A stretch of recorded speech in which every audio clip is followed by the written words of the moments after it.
আসসালামু আলাইকুম বন্ধুরা। আজকে কচু দিয়ে ভাজি করব আর কচু দিয়ে ইলিশ মাছ রান্না করব। এই যে এভাবে কেটে নিছি আর কচুগুলি পলে নিছি, পলে পেঁয়াজ কাঁচামরিচ কালি জিরা দিয়ে ভাজি করব। আজকে দুপুরের রেসিপি, সাথে থাকবে ডাল। দেখতে থাকুন বন্ধুরা। কচুগুলি আমি পলে নিচ্ছি, সবগুলি পলা হয়ে গেছে আর একটু বাকি আছে।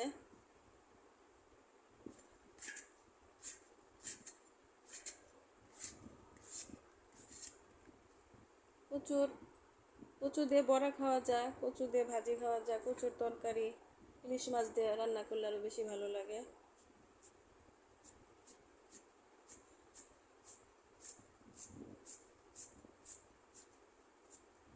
এইভাবে করে নিচ্ছি।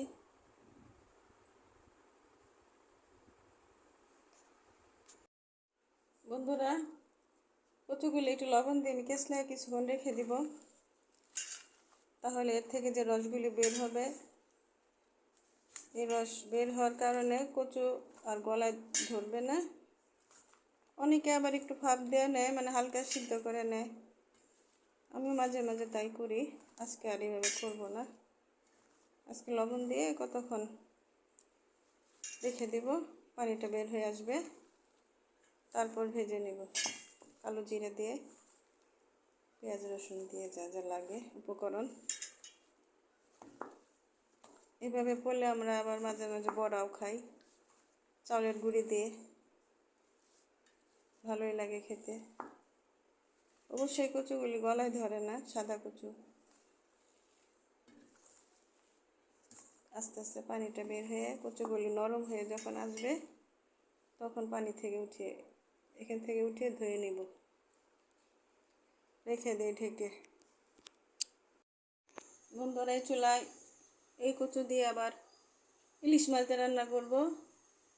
এগুলি আমি আবার গরম পানিতে হালকা সিদ্ধ করে নিব, গরম পানি দিয়ে।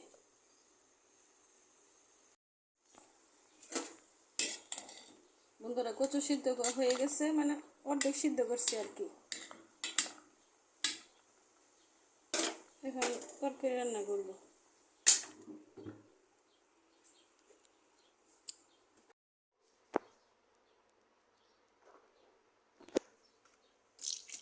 ঠান্ডা পানি দিয়ে ধুয়ে নিলাম। এই যে ইলিশ মাছ,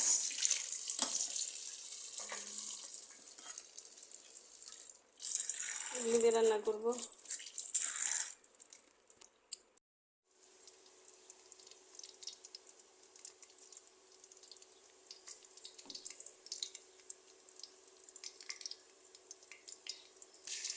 রসুন আদা দিলাম,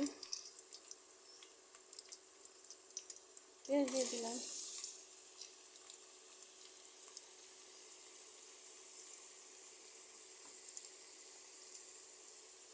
কালি জিরা দিয়ে দিলাম,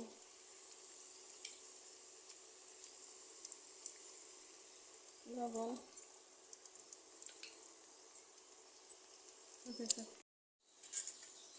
হলুদ মরিচ ধনিয়া দিয়ে দিলাম।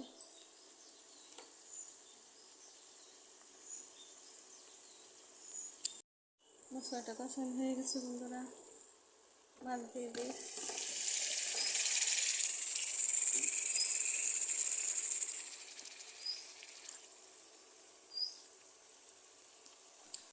মাছটা কষানো হয়ে গেছে, কচুগুলি দিয়ে পানি দিয়ে দিব, সিদ্ধ করা কচু।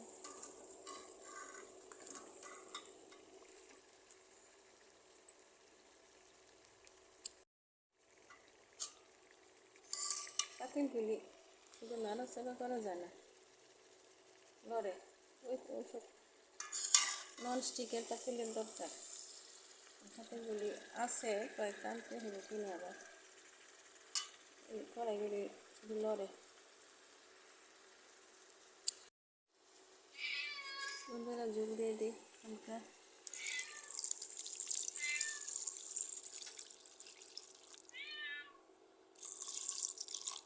বেশি দেবে না। বন্ধুরা, এই বিড়ালটা ঠিক একবার রান্নার সময় চলে আসে। এই যে আসে এখানে বসে থাকে, আমি যদি যখন বাইরে রান্না করি খাওয়ার জন্য এসে বসে থাকে এখানে।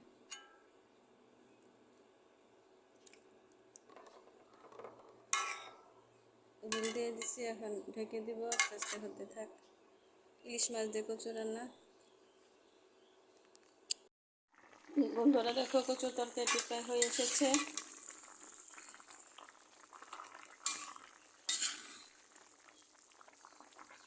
কচু আগে একটু সিদ্ধ করে দিয়েছিলাম, তারপর কচু সিদ্ধ হইতে অনেক সময় লাগে। দেখো যে মোটামুটি সিদ্ধ করে দিছি, তারপরও অনেক সময় লাগতেছে সিদ্ধ হইতে। আচ্ছা আমি দিয়ে দিছি অফ ক্যামেরায়, করতে থাক। বন্ধুরা তরকারিটা হয়ে গেছে, জিরা দিয়ে দিলাম। সবাই একটু পুরো ভিডিওটি দেখবেন, ছোট একটা ভিডিও রেসিপি আমার। একটু ওয়াচ টাইম দিন, অনেকে তো 10 মিনিটের ভিডিও করে, আমার তো ভিডিওটা একদম ছোট হয়। আশা করি পুরো ভিডিওটা দেখে লাইক করবেন, শেয়ার করবেন।